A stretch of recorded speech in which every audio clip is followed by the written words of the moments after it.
اعوذ باللہ من الشیطان الرجیم بسم اللہ الرحمن الرحیم رب اشرح لی صدری ویسر لی امری واحلل عقدۃ من لسانی یفقہوا قولی ربی یسر ولا تعسر وتمم بالخیر اللہم فقہنا فی الدین ربی زدنی علما۔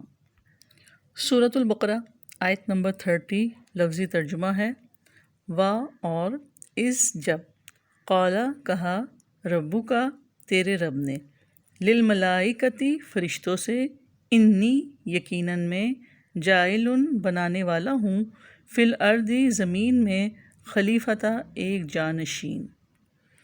قالو انہوں نے کہا کیا تجعلو تو بنائے گا فیہا اس میں من جو یفسدو فساد کرے گا فیہا اس میں اور یسفکو وہ بہائے گا دماء خون ونحن اور ہم نسبح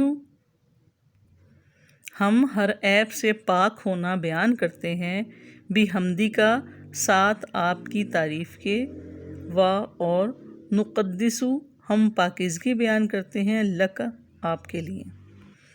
قالا فرمایا انی بے شک میں عالم میں جانتا ہوں ما جو لا تعلمون نہیں تم جانتے۔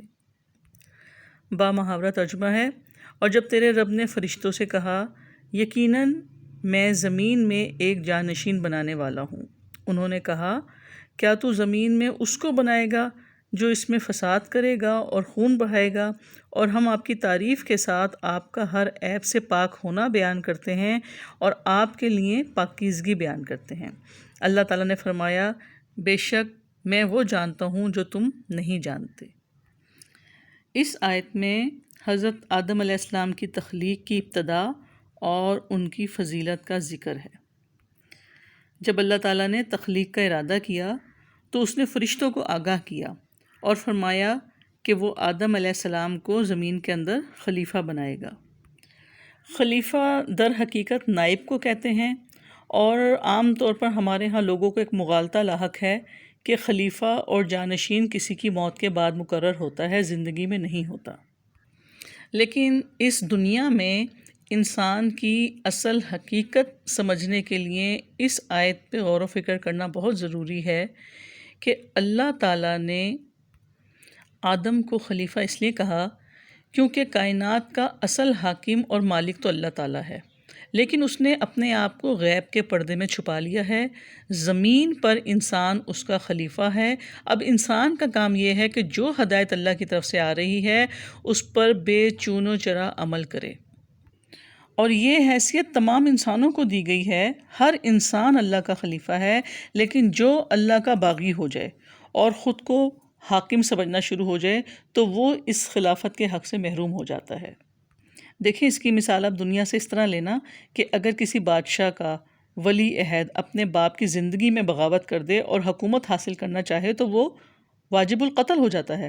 اسی طرح جو لوگ بھی اس دنیا میں اللہ تعالیٰ کی حاکمیت اعلیٰ کے منکر ہو کر خود حاکم بن کے بیٹھ جائیں، اگرچہ وہ واجب القتل ہیں لیکن دنیا میں انہیں مہلت دی گئی ہے، اس لیے کہ یہ دنیا دارالامتحان ہے، چنانچہ اللہ تعالیٰ انہیں فوراً ختم نہیں کرتا۔ تو چونکہ اللہ تعالیٰ نے انہیں ایک وقت معین دیا ہے، مہلت دی ہے، لہٰذا انہیں فوری طور پر ختم نہیں کیا جاتا، لیکن کم از کم اتنی سزا ضرور ملتی ہے کہ اب وہ خلافت کے حق سے محروم کر دیے گئے ہیں۔ یعنی کہ اب دنیا میں خلافت صرف خلافت المسلمین ہوگی، صرف وہ شخص جو اللہ کو اپنا حاکم میں مطلق مانے وہی خلافت کا اہل ہے۔ تو یہاں پہ خلیفہ سے مراد جانشین یعنی کہ حضرت آدم علیہ السلام کو اللہ تعالیٰ نے تخلیق کا جب ارادہ کیا۔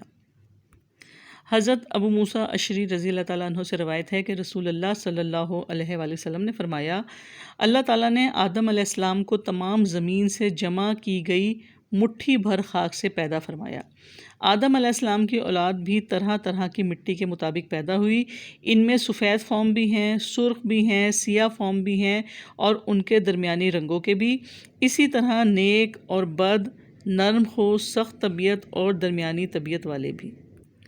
اور سورۃ الانعام کی آیت نمبر 165 سے بھی بات پتہ چلتی ہے جس میں اللہ رب العزت فرماتے ہیں وہی ہے جس نے تمہیں زمین میں جانشین بنایا اور تم میں بعض کو بعض پر درجات میں رتبہ دیا تاکہ وہ ان چیزوں میں تمہیں آزمائے جو اس نے تمہیں عطا کی ہیں، بے شک آپ کا رب بہت جلد سزا دینے والا ہے اور بلا شبہ وہ یقیناً بے حد بخشنے والا، نہایت رحم کرنے والا ہے۔ تو اس آیت سے بھی پتہ چلتا ہے کہ اللہ تعالیٰ نے زمین میں آدم کو اپنا جانشین بنایا، اور اس سے مراد یہ ہے کہ یکے بعد دیگرے جانشین ہوتے چلے جائیں گے۔ تو جب اللہ تعالیٰ نے فرشتوں کو آگاہ کیا تو فرشتوں نے کہا کیا تو زمین میں اس کو بنائے گا جو اس میں فساد کرے گا اور خون بہائے گا؟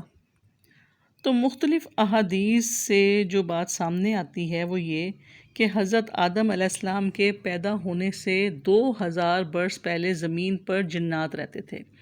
انہوں نے زمین پر طرح طرح کے فساد کیے۔ اللہ تعالیٰ نے فرشتوں کے ایک گروہ کو جنات کی تنبیہ اور سرکوبی کے لیے بھیجا۔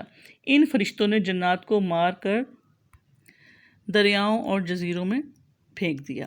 اب بنی آدم کی پیدائش کا حال سن کر فرشتوں نے اسی قیاس پر یہ بات کہی کہ جنات کی طرح بنی آدم بھی زمین پر فساد پھیلا دیں گے اور خون ریزی کریں گے۔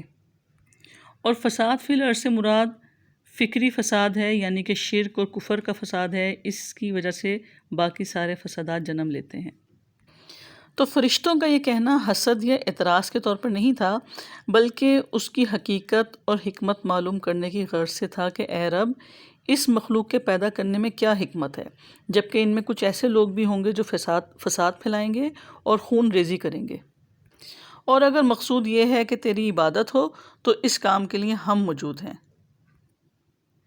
اور ہم آپ کی تعریف کے ساتھ آپ کا ہر عیب سے پاک ہونا بیان کرتے ہیں، آپ کے لیے پاکیزگی بیان کرتے ہیں۔ تو فرشتے اللہ تعالیٰ کی حمد کے ساتھ تسبیح کیسے بیان کرتے ہیں؟ وہ اللہ تعالیٰ کی پاکی بیان کرنے کے ساتھ ساتھ اس کی طرف سے دیے گئے احکامات کی بجا آوری میں تیزی سے گردش کرتے ہیں، مسلسل اطاعت کرتے ہیں۔ تو تسبیح اور تقدیس میں کچھ معمولی سا فرق ہے۔ تسبیح کے معنی ہوتے ہیں سبحان اللہ کہنا، یعنی کہ اللہ کا ذکر کرنا، یعنی اللہ تعالیٰ کی خوبیوں کو مثبت انداز میں بیان کرنا، اس کی حمد یا تعریف بیان کرنا۔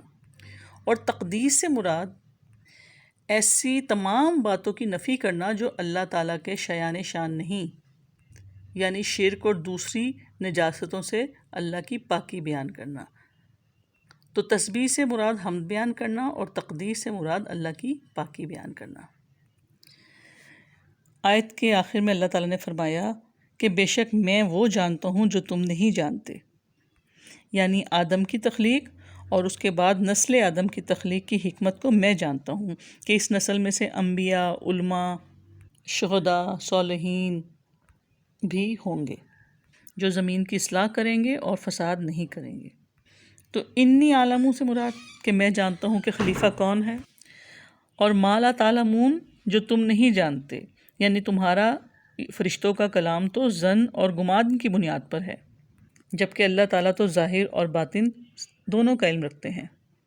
تو اللہ تعالیٰ نے فرمایا کہ مجھے معلوم ہے کہ اس خلیفہ کی تخلیق سے جو خیر اور بھلائی حاصل ہوگی وہ اس شر سے کئی گنا زیادہ ہے جو اس کی تخلیق میں چھپی ہوئی ہے۔ تو اللہ تعالیٰ کو یہ بات معلوم تھی کہ اگر اختیار پا کر بہت سے لوگ بگڑیں گے تو ایک معقول تعداد ان لوگوں کی بھی ہوگی جو اللہ تعالیٰ کے نام کو اور مقام کو پہچانیں گے، بغیر دباؤ کے اطاعت کا طریقہ اختیار کریں گے۔ اگرچہ یہ لوگ تعداد میں کم ہوں گے لیکن ہیروں کی طرح قیمتی ہوں گے۔ سبحانک اللہم بحمدک نشہد ان لا الہ الا انت نستغفرک ونتوب الیک۔ السلام علیکم ورحمۃ اللہ وبرکاتہ۔